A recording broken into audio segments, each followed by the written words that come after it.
Welcome back to UMC Digest. You're about to meet one of country music's biggest and youngest fans who survived a terrible accident because of the care he received here at the UMC Trauma Center and UMC's Children's Hospital. Here's his story.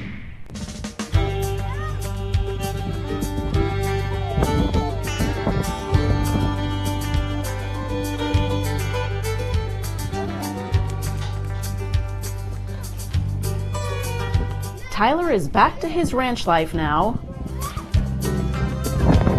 following a near-fatal accident. I was in Utah on my uncle's ranch, and then on the last night I was supposed to be there, my cousins told me that they were going to go out and get a few extra dollars delivering phone books, which at my point I thought, why can't the mailman do it? Tyler eventually agreed to pitch in and help, and along with his cousins, they loaded up a truck with phone books. We weren't going very fast at all, so I hopped in the trunk. The trunk was open, full of phone books in it. I just sat on there, and then the phone book slipped. I slipped when we were turning the corner, and an Ford Expedition, was speeding through the stop sign and ran me over both axles. Within those quick seconds, Tyler's injuries were near fatal. I remember a huge, almost like looking at the sun now, and then I saw a hand, and there was a cross dangling from it, and then it gave it to me, and then I woke up, and I looked around, and somebody had put a phone book underneath my head, and I woke up and there was a lady standing at my feet telling me not to move, everything's gonna be okay, don't move. And then I looked around and I saw my two cousins laying over there, or sitting over there crying. And then I heard sirens and I looked over there and there was the ambulance coming in. It was a part of 2 baby colts being born earlier that morning. And so he's having the time of his life. I was excited to get the phone call. And I kind of hear a very calm, very detailed voice tell me, "This is Mike, Dwayne. Tyler was in an accident. He was hit by a car."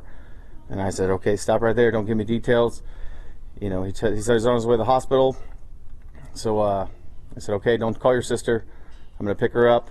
My goal is just to get them there safe. We'll deal with it when we get there." While his family was driving from Las Vegas to St. George, the doctors in St. George decided Tyler needed to be flown to UMC, the only designated pediatric trauma center in Nevada. It wasn't till probably about 45 minutes into our drive to St. George that we were just about to hit Mesquite when the surgeons called me on my cell phone, and they told me that if our son made the flight, we would have seconds to say goodbye with him. That his injuries were so severe they didn't think that he was going to make it. Mom and Dad made it back to Las Vegas and to the UMC Trauma Center before Tyler's helicopter landed. We were able to see him for just a split second off the elevator before he went into the trauma unit. What I like about that part of the story is nothing was stopping his mother and I from being right there at the elevator when he was coming off. You know, we knew which elevator he was coming in from. The doctors gave us permission. Usually they don't allow that, maybe because they knew how severe it was. You know, they knew how important it was to us. The rest of the family stayed very closer to the security guard booth. And when Tyler, the door dinged, the door opened up, and Tyler's in full C-spine, you know, backboard, neck brace, IVs hanging, you know, he can barely move. And as he's passing us, he lifts up his hand, gives us a thumbs up. Tyler presented with polytrauma with 3 solid organ injuries. He had liver laceration, kidney laceration, and a spleen laceration as well. He also had pulmonary contusions and was in respiratory failure. I had a grade 5 liver, a grade 4 kidney, and a grade 5 spleen, or a grade 3 spleen, and the highest they can go is 5. And then I broke C7 and T1 in my neck, which is the big bump and the one below the big bump, or above the big bump, sorry. And then I broke 22 ribs. Just to clarify, you have 24.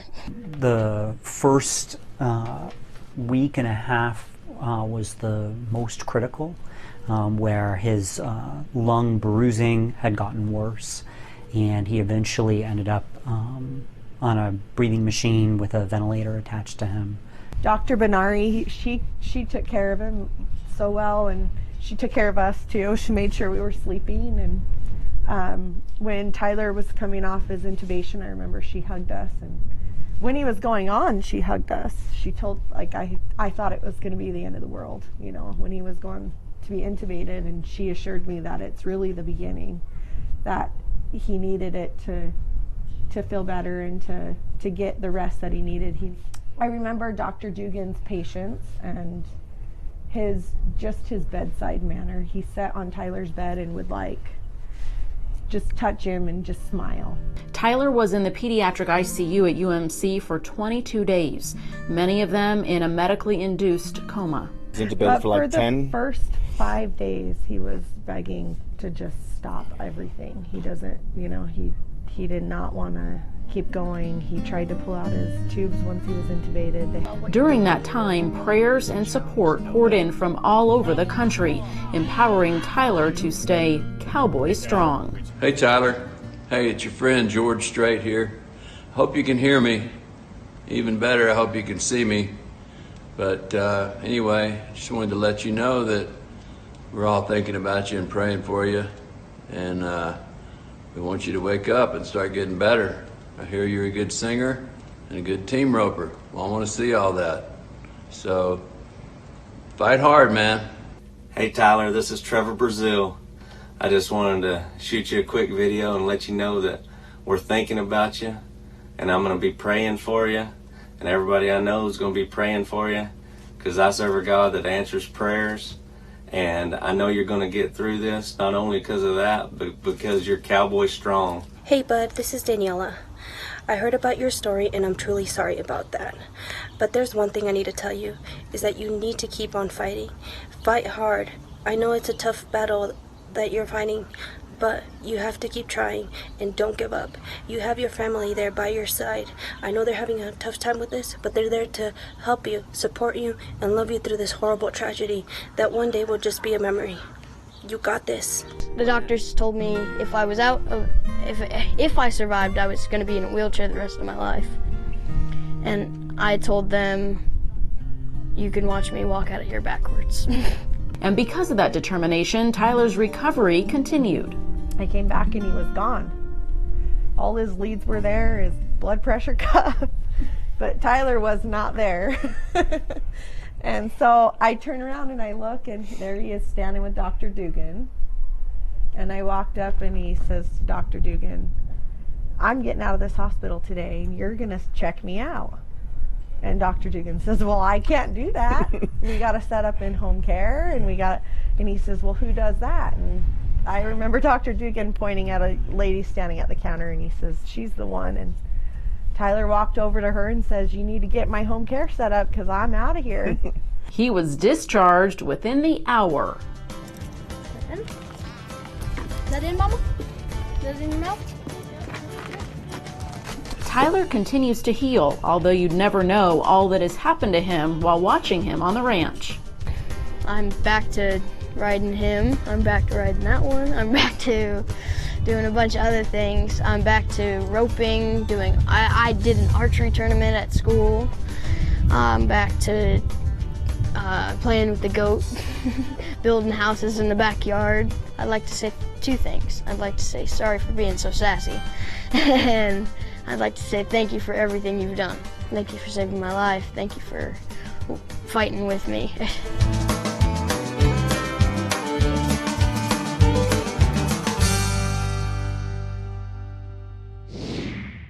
For more information on any of the stories you've seen or on our first and only services, please log on to our website at umcsn.com.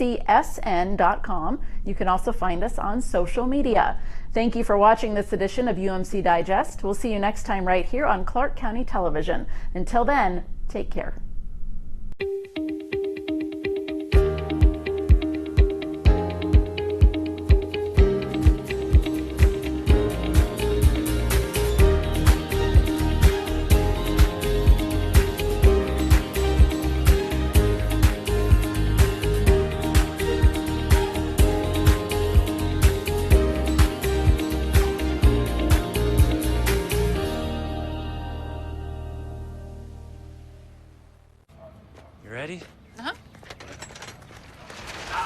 There's no time for downtime. Better get better, quick. UMC Quick Care has locations all across the valley, and you never need an appointment. So get in and get better. UMC Quick Care. Can't move! Find a dock in my neighborhood. The nearest dock is the Port of Long Beach, 284 miles away. Find a dock. Doc! Calling Doug. Finding a family doctor in your neighborhood is as easy as visiting a UMC Primary Care. Locations valley-wide, there's one near you. Find nearest Thai food. Typhoons occur in the North Pacific Ocean.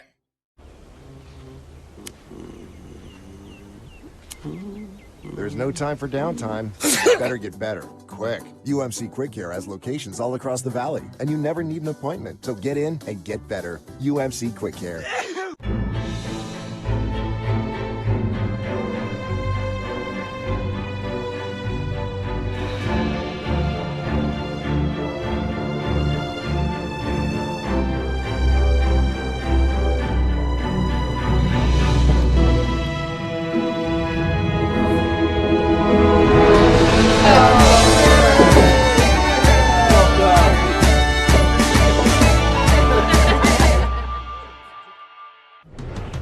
Thanks for watching Clark County Television, the best access to your local government. Coming up next on Clark County Chronicles, a solemn tribute to 58 angels marked the second anniversary of the 1 October tragedy. Commissioner Jim Gibson sat down with a number of concerned constituents for coffee and a chat. And new life-saving defibrillators were installed at James Regional Park. Those stories and more coming up next on Clark County Chronicles.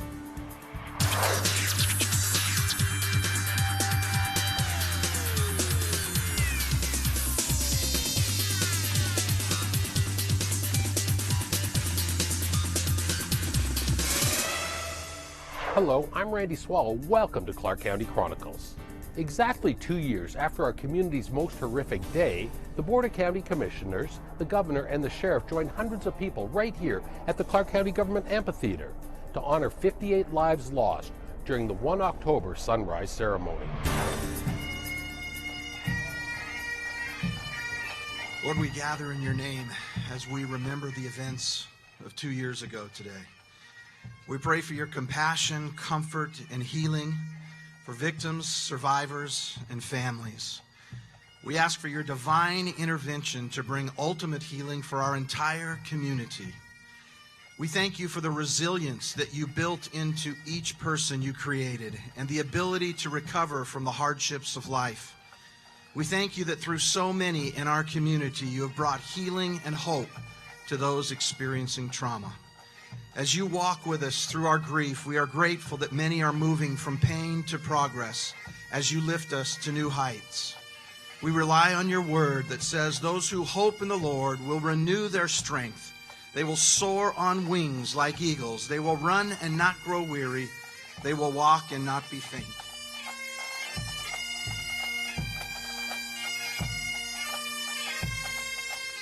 Two years ago, it seems like an eternity in some ways, but for those who lost someone, a brother, a sister, parent, a child, or a friend, it feels like yesterday.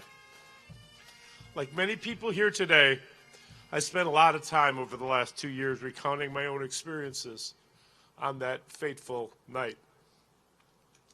I've thought about the moment, and I will never forget the moment that I got the call from the sheriff. I remember how the pit in my stomach grew bigger and bigger as I drove down Charleston to get to Metro and to UMC. And I've never forgotten the sound and the sight of cell phones ringing across the field when I visited the site, many of which would never get answered, searching, looking, hoping to hear from a lost loved one. All through the darkness came out an immense light. Our Las Vegas family showed its true colors like never before. To give blood, to give comfort, to give support, and to push through the next day and the next and the one after that. After the tragedy, 2 years ago today, many around the country remarked on the strength of the Vegas community, almost as if they were surprised that Las Vegas is in fact a tight-knit community. The nation discovered what we knew all along, that beyond the neon signs, we are a city of neighbors that look out for each other, that have each other's backs, that have an immense pride in the place that we call home. That we are, and we have always been, Vegas strong. The difference now, though, is that 2 years after that horrible night, we are Vegas stronger.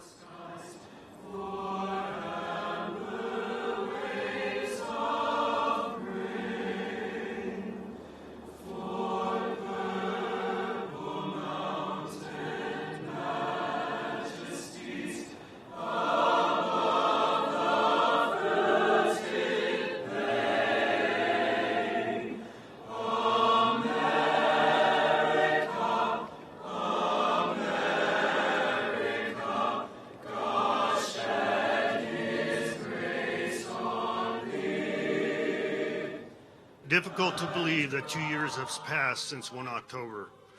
I'm sure for many who lost a loved one, it feels like it was just yesterday. Even 2 years after the attack that changed all of us, we still try to make sense of something that defies anything we can understand. We as a country also continue to revisit the grief and sadness that we experienced from 1 October as we struggle with mass shootings. Each one reminds us of what happened here. We empathize and understand what other communities are feeling, the shock, the heartache, and the pain. Too many lives have been lost. Too many people have been hurt.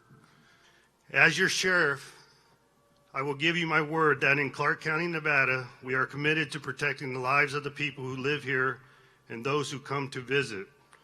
I want you to know that we are vigilant, doing our best to be watchful and to stand guard.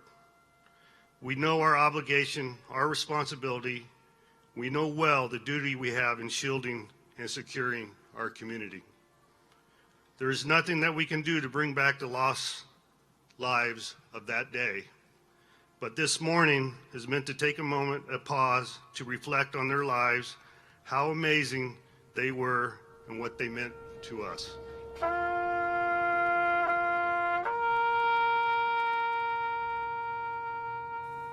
It's a lot for all of us to be here, but we want to remember those that we lost and those that are still most affected by what we witnessed that night. Eventually, I'll go a day without being sad or angry, but not today. But eventually, I might get there, but I'll never forget.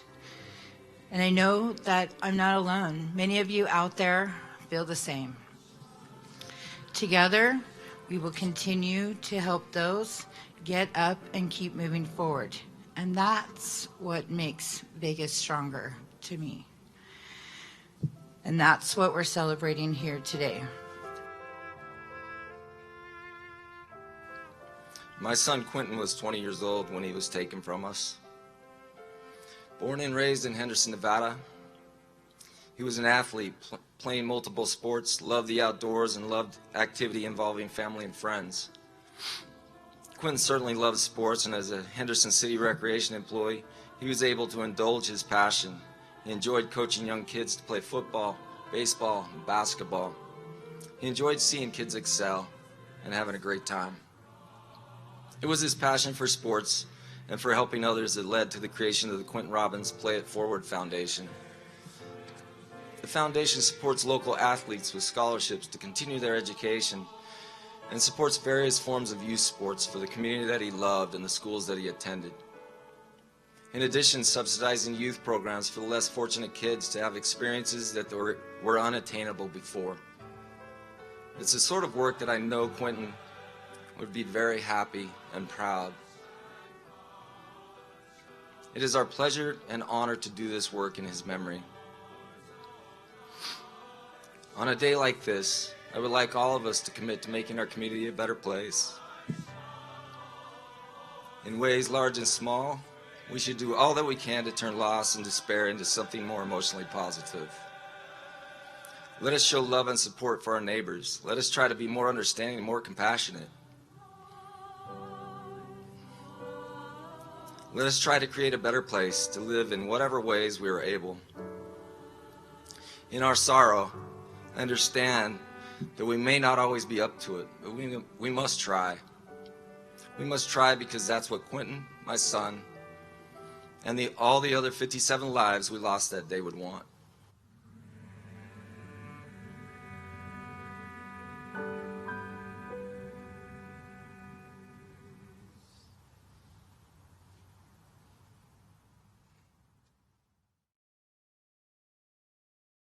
For the past 2 years, much of the support and healing for the victims of the Route 91 shooting has taken place here at the Vegas Strong Resiliency Center. Quickly established just days after the senseless tragedy, the Vegas Strong Resiliency Center enters its 3rd year of operation. The center is a haven of healing and continues to provide committed and compassionate services and programs to anyone affected by the shooting and events at the Route 91 Harvest Concert on October 1st, 2017. We're 2 years out, and right after the event, the charge was really trying to do outreach to all the victims and those that were impacted. That's been ongoing for 2 years. We continue to do that. The Resiliency Center remains in full operation. We're really focused on trying to continually connect with those victims in our database to see how they're doing, but also more importantly to get them to services they may need, because we don't know, even 2 years out, there's triggers that happen. People struggle differently, and so the mission has not changed, but now it's more of an ongoing check-in and an ongoing outreach effort, both locally and nationally. Somebody reached out to us and said, we heard about the work that you guys are doing. The Vegas Strong Resiliency Center has served more than 10,000 survivors, family members, and first responders from 45 states and 5 countries. The walls are still adorned with artwork, photos, and a vast collection of visual mementos depicting hope, strength, and love. The center's mission is unchanged, but earlier this spring, Clark County transferred the day-to-day duties to the Legal Aid Center of Southern Nevada. So we still have our legal department here. We're still fully staffed with legal staff, but we've also taken over operations of the Vegas Strong Resiliency Center. So I have become now the director of the center, and we're operating under the legal aid umbrella. With a reduced number of walk-in visitors, reaching out is even more crucial. Many victims don't suffer dark trauma until months or even years afterwards. The 2nd, 3rd, 4th, 5th year and beyond, some people come forward for the first time. And sometimes that's because, like I said, the energy wears down and they're only able to manage it for so long. Sometimes they look back and they realize how much their life has changed, and not for the better, that slowly over time things have progressively gotten to a point that they're not comfortable with. And for some people, it just takes that long to realize that they're not going to be able to do it alone, and it's okay to ask for some help.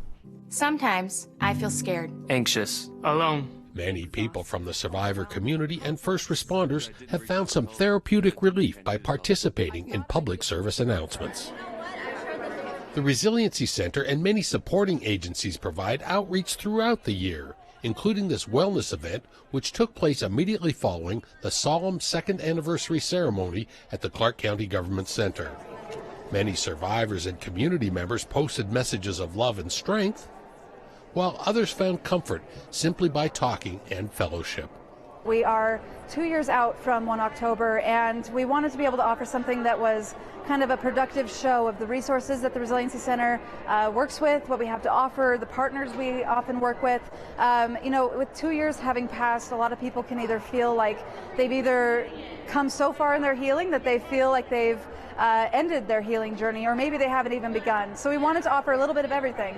As we planned our own small way to wrap our community in a hug and show our love and support. Last year, a group of local crafters created masterpieces that can literally be wrapped around someone for support.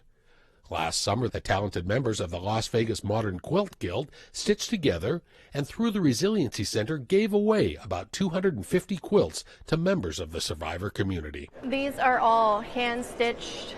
That's designed in our mind. We cut the fabric, we stitch the fabric together. A lot of love and effort goes into making a quilt. Historically, quilts have been used to show love and appreciation, so that's what we're doing for our community. The quilting program proved to be so popular and the demand so great that a second quilt program is ongoing as part of the second anniversary remembrance. We have 500 so far that have said, please put me in, I want one. So, we're excited to do that. We're also going to do an event where the survivors that have requested a quilt can meet some of the quilters because they have put in their heart and soul into these quilts. They take a lot of time. And so we just want to show some appreciation and give them an opportunity to meet and just enjoy those quilts. The Las Vegas Healing Garden downtown is one location that provides a tranquil setting, including a wall of remembrance, a grove of trees, paths and benches, a place well utilized by people in the survivor community, and a place for everyone to pay respect to the 58 lost lives. The Memorial Garden has been a great kind of hit out in the community, the survivor community. Often when the additional tragedies happen throughout the country or there's anniversary dates, they often gather there because it is a great place of reflection and healing. The Vegas Strong Resiliency Center is not going away, and the dedicated staff want to expand their duties and provide services and resources for all victims of any crime or calamity in Nevada. We have another 2 years still of active involvement from the grant, but I can tell you from a legal aid perspective, they're very focused on the Victim Services Center, so it's not like we just turn the switch off. We will continue to be a support structure for both our community and for those that were attending. So I see this as an ongoing process. We want to become the first Victims' Rights Center for the state of Nevada. We've learned so much working with these amazing survivors, what they've been through, and kind of the system that they have to face to get some of the benefits and resources that they need. We don't want any other victim to have to go through that and learn those lessons. We want to be that wraparound, one-stop shop of victim services for all victims of the state and continue on serving the survivors of 1 October. The Vegas Strong Resiliency Center website is a single point of contact for locals and a valuable tool for out-of-state concert attendees. Visit vegasstrongrc.org for more information on all the services and resources available. You can drop in, no appointments necessary. The center is located at 1524 Pinto Lane and open Monday through Friday, 8:30 to 5 p.m., excluding holidays.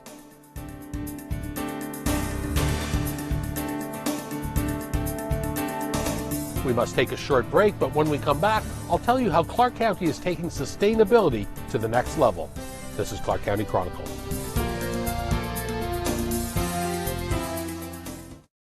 Drowning is the leading cause of death in young children in southern Nevada. Remember these safety steps. Patrol. Always have an adult actively watching children in the water. Protect. Provide defensive barriers between your child and the pool. Prepare. Create a water safety plan for your family. Enroll children in swimming classes and equip your pool with safety equipment. Be ready to call 911 in an emergency. Keep it fun and safe all year long. Visit GetHealthy.ClarkCounty.org.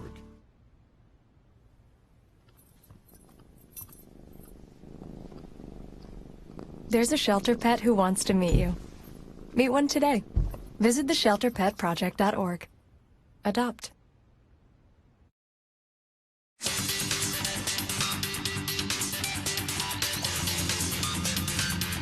Commissioner Jim Gibson's outreach efforts included individual 5-minute meetings with his constituents here at Sunrise Coffee in District G. It was a typical morning at the local coffee shop.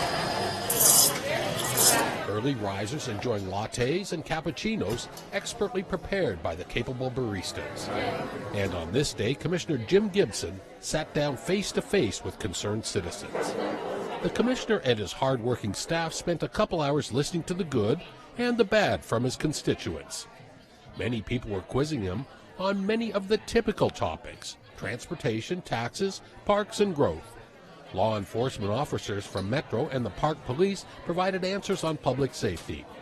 This type of public forum is one Commissioner Gibson and several of his colleagues view as an excellent opportunity to outreach, learn, and most importantly, listen. There's a sound issue off of the 215 in a neighborhood that is not tolerable, and there is some plan to expand the 215. When we do that, we've got to make sure that we give them coverage on the sound. So sound walls, for instance, in an area where we don't have them. It could be a really important addition. And these residents relish the chance to chat one-on-one with their elected official. Well, talking to them face-to-face is the best thing you can do. And here, maybe more of the politicians or the commissioners ought to do the same thing. I think that's great. Why? Because I didn't even realize it was a one-on-one. I'd never been to one before, and I just kind of felt like I came to a dead end. One of the best ways to stay informed with all 7 commissioners is to sign up for free newsletters. The e-publications will be sent directly to your inbox and are chock-a-block with timely and useful county information. Visit the public communications page at ClarkCountyNV.gov for all the details.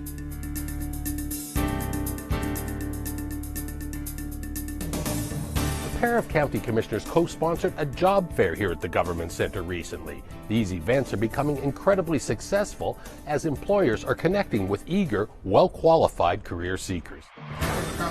Be optimistic. Commissioners Jim Gibson and Tick Sagerbloom greeted the eager career seekers before they met potential new employers at the fall job fair at the Clark County Government Center. We're looking for design and construction positions. The Clark County Government Center is always a place for business, but on this day it was exceedingly brisk. Co-sponsored by One Stop Career Center and Nevada Job Connect, this latest job fair was the largest this year. More than 1,200 people met with 90 potential employers. It's pretty good. It's actually nice that they're doing this. My interest in jobs, anything. Many of these attendees were looking for better paying jobs, part-time or flexible employment, or to enhance their non-traditional gig work. I'm looking to get a job because right now I work with Postmates, but I want something a little bit more stable, I want something where I can be more with people, because I like to work with people. The county's unemployment rate is a shade over 4%, meaning job seekers are in the driver's seat, with more opportunities and the potential of higher wages. Clark County plans to continue to sponsor employment outreach efforts like this one, and Clark County is always looking for new team members. Visit the Human Resources webpage at ClarkCountyNV.gov for online job information and the application process.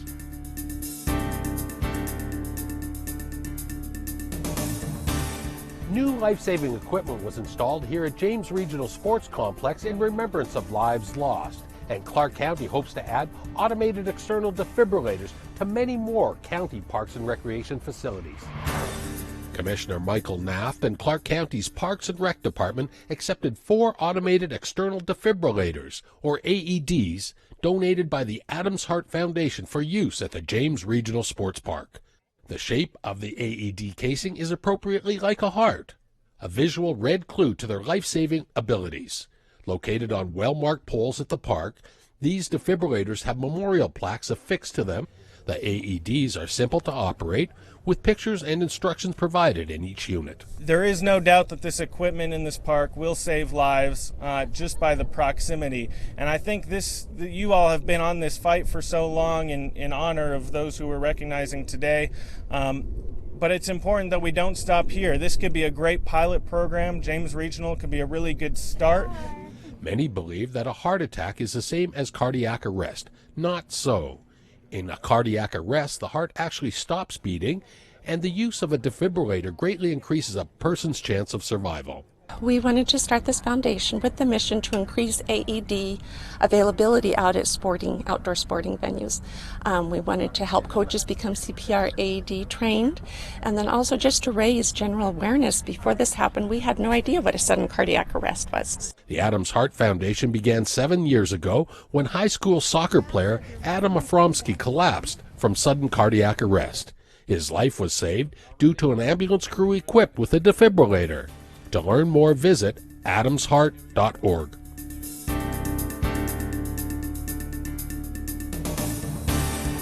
The Board of County Commissioners recently added measures to increase the county's efforts in sustainability and addressing climate change. Currently, we're dumping 110 million tons of man-made global warming pollution into the atmosphere every 24 hours. That's every single day. Commissioner Justin Jones provided a PowerPoint presentation driving home the effects of climate change on the planet, the United States, and in Clark County.